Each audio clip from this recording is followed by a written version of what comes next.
Want help to grow your business? Download BRiN, the world's first business advisor in your pocket. To find out more, visit BRiN.ai or search the App Store today.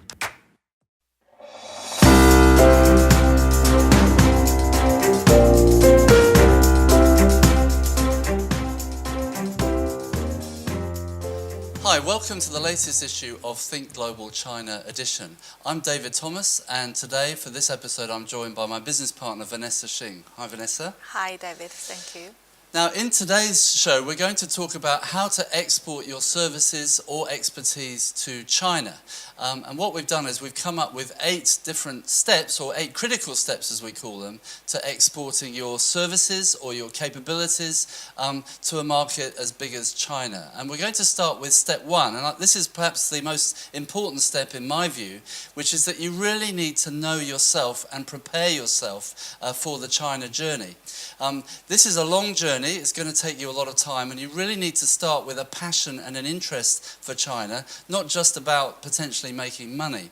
Now personally, I've been on this journey myself for the last 30 years, and in that time I've read many books about China. I've been to China almost 100 times. I've been there on holiday, I've been there on business. I go to many cultural events. I celebrate Chinese New Year with the local Chinese community, and I find myself that I'm now really well prepared for the kind of interesting, diverse and complex issues that arise in China, because I have a deep love and passion for China, which I think the Chinese pick up on. I think it'd be very interesting to get Vanessa's view on this, being a Chinese person, working with foreigners coming into China. You've probably seen some good examples of this, and you've probably also seen some bad examples. Give us 1 or 2 good examples and your perspective on this. Of course, and I think that culture difference is always critical for someone doing the business in overseas, no matter what cultural background you come from, and if you go to another culture, the culture difference is the most important thing to look at and prepare yourself.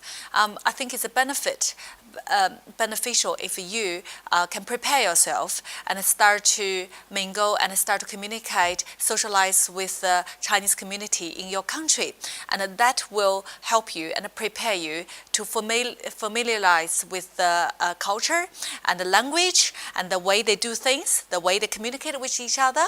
And once you're ready to go into the country, go into their culture, you will find yourself not feeling completely stranger, but you do feel a bit more prepared and relaxed. We have a very good example of one of our clients and who is passionate about Chinese culture and hire Chinese staff and have office in China. And what I find is that he mingles with Chinese all the time, and he's very comfortable with the Chinese culture. And when he goes into the meetings, and he feels very comfortable if people around him talking for hours in Chinese, but not translating, because he knows that his staff is talking to the Chinese business partner about how to proceed the business. He can pick up from the body language, and he doesn't have to worry.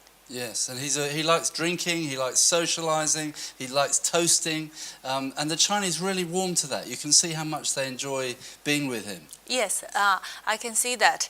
And I think that Western culture is more open and warm and give hugs, and the Chinese culture is more keep it to themselves and more low-key. But when a Western person come and give Chinese a big hug and also adapt to their culture, and the Chinese feel instantly warmed up and want to include this Western person into their own circle. Yeah, great example of how it can go really well. I've got a good example of where it can go badly. We also have a client who doesn't really appreciate and love Chinese culture, and that comes across in all of his communications. You know, he says, will you be safe when you're in China? Do you think you'll get back safely? You know, he worries a lot about whether the Chinese will accept him. And I think that comes across as well. I think Chinese people find him a bit awkward in that way, and they find it difficult to know how to relate to him. Well, yes, absolutely. And China is very modernized right now, and especially in the big cities, in Guangzhou, Shanghai, Beijing, and Shenzhen.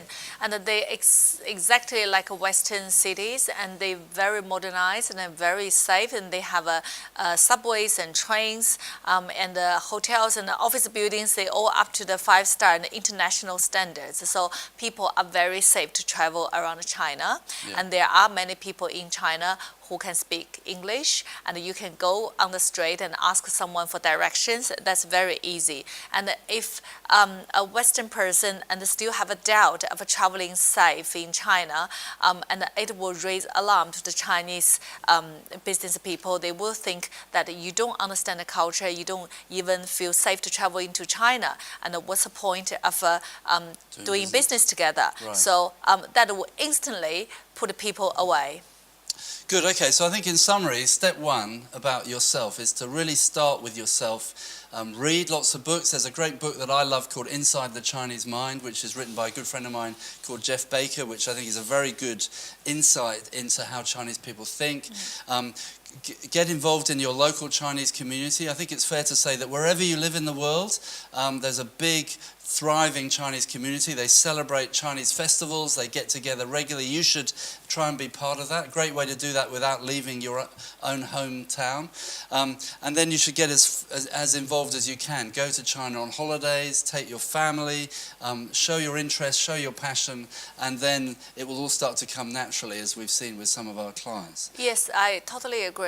And doing business in another culture is very difficult. So you need to prepare yourself, and you need to be absolutely sure about you want to do this and passionate about it. Otherwise, when it comes a difficult time, you won't be able to conquer it. So prepare yourself is the most important step before you start anything. Great. So let's move to step two now, which is about preparing the people around you.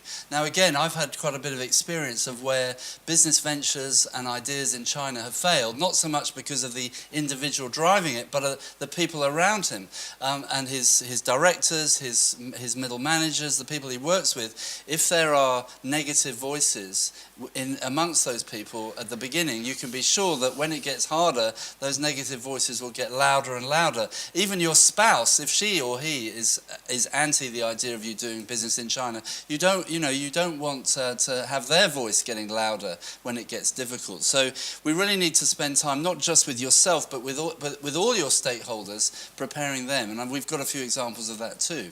Yeah, for the business, and you leave your hometown and start business in a new market, you can imagine how hard it can be and how many details that you need to address. So preparing the people certainly is very important because you need their support.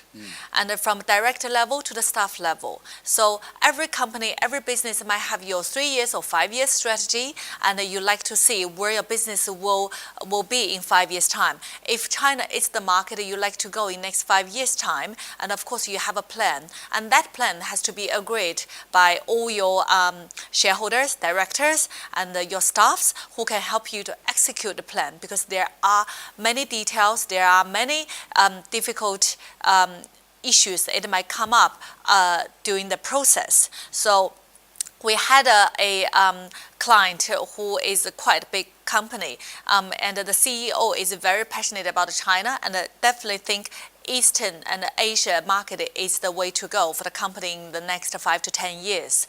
And they spent 2 years communicating with the relevant right business partner in China and the right government body in China. And the company is in the environmental protection kind of space. However, the board doesn't like the idea. The board doesn't think Asia should be the way to go. They like to go to America, go to UK, and go to English environment where they are familiar with. They think there's a low-hanging fruit, and they reject the idea of going to Asia.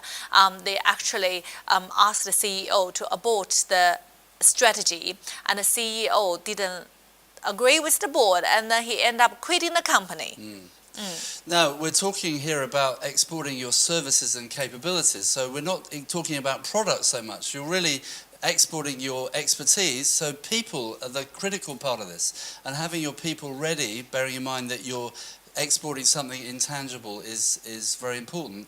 And remember, you're only as strong as your weakest link, so make sure everybody is on board from the start and spend time educating them, training them, getting them access to cross-cultural understanding along the way so that everybody pulls in the same direction. So let's move on now to step 3, which is preparing your marketing. And you won't believe the number of people who turn up in China with beautiful marketing materials, all in English. And they forget that we're dealing with a market that only really speak Chinese. Now, they might speak some English, but actually they're much more comfortable in their own language. And we've got many examples of this. Yeah. We actually have seen many Chinese companies coming to Australia and with a beautiful bilingual brochure. Right. And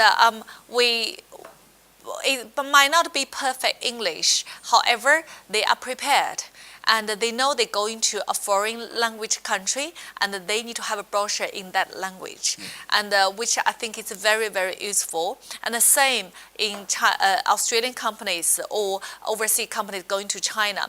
And most of like 90% of the Chinese probably won't speak English or read English well enough. So you need to have your marketing materials in Chinese, in their language, and they will instantly felt that you're serious about this market, you're well prepared, and you come with a business card with Chinese name and with the marketing collaterals in Chinese, and they felt they are respected and they know you are serious and they will take you serious. And let's talk about names, very important names in China. And we've got a couple of good examples of names that are really successful because of their translation into the China context. Yes, and I really love the example of Australian wine, Penfolds.